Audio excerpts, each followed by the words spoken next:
Adam va donc pécher contre Dieu. Adam va donc transgresser la loi. Adam va donc pécher contre Dieu. Et Dieu ne changeant pas sa parole, Dieu ne pouvant pas revenir sur ses mots, parce qu'il a dit à Adam, souviens-toi, le jour où tu en mangeras, tu mourras. Adam est donc mort. Peut-être pas mort d'une manière physique, oui, parce que quelqu'un va me dire, mais Adam a continué de vivre, bien évidemment, parce que la Bible nous enseigne là-dessus qu'il a eu des enfants. Oui, mais Adam a perdu cette partie esprit de lui qui faisait en sorte qu'il puisse être en contact avec Dieu. Souvenez-vous, l'homme étant composé d'un esprit, d'une âme et d'un corps. Alors Adam va perdre cette partie spirituelle, cette partie esprit qui permettait de pouvoir connecter, de pouvoir communiquer avec Dieu. Et lorsqu'il perd cela, il devient désormais un être mort. Pourquoi? Parce que on a dit dans le passé, on a dit précédemment que pour être vivant selon Dieu, il fallait avoir tout simplement son esprit. Celui qui n'a pas l'esprit de Dieu ne lui appartient pas. Car Dieu est esprit, il faut que ceux qui l'adorent en esprit et en vérité. Nous communiquons avec Dieu nous avons une relation avec Dieu d'une relation d'esprit à esprit. Alors que lorsqu'Adam pêche ainsi, il met l'humanité dans un sérieux problème. Il met tous les hommes dans une véritable difficulté. Alors il faut résoudre ce problème-là. La difficulté c'est quoi? C'est que tous ceux qui sont nés de la femme, tous ceux qui sont nés de l'homme, naissent pécheurs comme Adam. Souvenons-nous, le premier homme, les premiers enfants que Adam donne, lisons dans le livre de Genèse, prenons Genèse chapitre 5, verset 3. Qu'est-ce que Genèse chapitre 5, verset 3 nous dit? Genèse chapitre 5, verset 3 dit, Adam, âgé de 130 ans, engendra un fils à sa ressemblance selon son image et il lui donna le nom de Seth. Pourquoi est-ce que la Bible s'appuie là-dessus? Pourquoi est-ce que la Bible insiste que donna des enfants à son image et selon sa ressemblance? En réalité, Adam lui avait été formé à l'image et à la ressemblance de Dieu.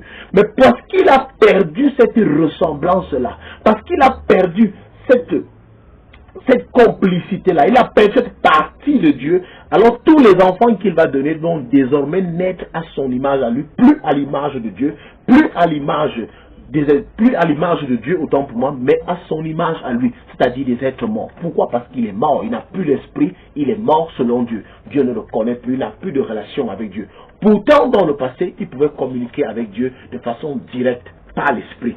Mais en ce moment, la connexion étant coupée, il ne peut plus connecter avec lui, il ne peut plus communiquer avec lui.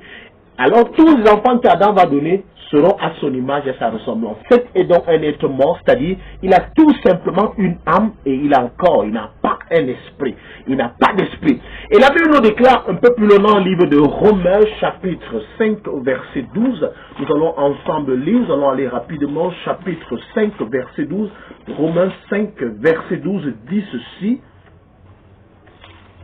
je vous en prie, Romains chapitre 5 verset 12, oui, Romains chapitre 5 verset 12 dit ceci. C'est pourquoi, comme par un seul homme le péché est entré dans le monde, et par le péché la mort, et qu'ainsi la mort s'est étendue sur tous les hommes, parce que tous ont péché. Par un seul homme, le péché est entré dans le monde, et par un seul homme, le péché est entré, s'est étendu sur tous les hommes. Par un seul homme, le péché est entré, introduisant ainsi la mort. Et par un seul homme aussi, la mort est entrée dans tous les hommes. Mais ça veut dire que tout homme qui naît aujourd'hui, dès que tu nais, tu es un être mort. Tu nais âme et corps, sans esprit. Voilà le véritable problème dans lequel Adam nous a plongé. Voilà la situation dans laquelle Adam a plongé l'humanité. Alors désormais, toute personne qui naissait était vouée à la mort et à l'enfer. Toute personne qui naissait de la femme, toute personne qui naît jusqu'aujourd'hui de la femme, s'il n'a pas encore connu le mystère de la nouvelle naissance, voilà pourquoi on parle de la nouvelle naissance. Tant que tu n'as pas connu la nouvelle naissance, tu es un être mort. Oui, un enfant qui naît aujourd'hui est mort, est un pécheur. Un enfant qui est né hier est un pécheur. Toi qui n'as pas encore connu, tu n'as pas encore reçu l'Esprit de Dieu en toi, tu es un homme mort. Si tu meurs aujourd'hui, tu vas en enfer. Voilà pourquoi il est très important pour nous de résoudre premièrement ce problème-là. Tous ont péché et sont privés de la gloire de Dieu. Bien aimé, Dieu ayant donc constaté que la mort était introduite dans le milieu des hommes, il faut résoudre ce problème-là. Pourquoi? Parce que c'est lui qui a aimé l'homme. C'est lui qui a créé l'homme à son image et à sa ressemblance. C'est lui qui a voulu créer l'homme. Alors, ne pouvant pas trouver la solution ailleurs, c'est lui qui va encore être le premier à faire des propositions de solutions. Il va dire à Moïse, pour essayer de vous sanctifier, pour essayer de vous purifier et pour vous présenter au devant de moi, voilà les rites que vous devez pratiquer. Dans le livre de Lévitique, nous allons lire, nous ne pouvons pas lire tout cela, bien aimé. Je vous envoie tout simplement lire dans le livre de Lévitique afin que vous puissiez comprendre réellement l'ensemble des rites. Et bien aimé, il y avait donc un rite particulier que le peuple devait pratiquer, que le peuple devait accomplir au temps de Moïse, sous Moïse, afin de pouvoir se purifier devant Dieu, afin de pouvoir se sanctifier devant Dieu. Pour sanctifier devant Dieu, il fallait apporter un taureau, il fallait apporter un agneau de 3 ans, un agneau sans défaut, sans tache, sans gale, oui, sans défaut, qui ne soit pas infirme.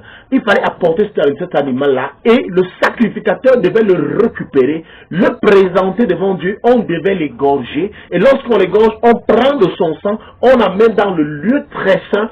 Il y avait une condition, il fallait que le sacrificateur qui apporte ce sang dans le lieu très saint ressorte vivant du lieu très saint et lorsqu'il ressortait vivant du lieu très saint, alors il faisait l'aspersion de ce sang-là. Et celui qui avait péché était libre de son péché, il était purifié, mais pas, le péché n'avait pas été ôté, mais il était tout simplement couvert. Mais bien aimé, jusque-là, il y a un problème. Pourquoi? Parce que les péchés sont tout simplement couverts, mais ils ne sont pas ôtés. Ça veut dire que celui qui mourait, il mourait avec ses péchés en lui. Bien que blanc, des tombeaux blanchis, d'où l'expression des tombeaux blanchis. Le tombeau peut être bien à l'extérieur, mais à l'intérieur, il est pourri. Alors, bien aimé, cette solution-là n'a pas été bonne, n'a pas apporté vraiment la chose que le résultat escompté. Alors, Dieu va se poser une question. C'est d'ailleurs normal. Il n'est pas préjudiciable que ce soit l'homme qui ait péché et que ce soit les animaux qui en payent les frais. Oui, pourquoi? Parce que c'est Adam qui a péché, un être humain, mais ce sont les hommes, ce sont maintenant les bêtes qui en payent les frais. Pourquoi? Parce que ce sont les bêtes qui sont sacrifiées.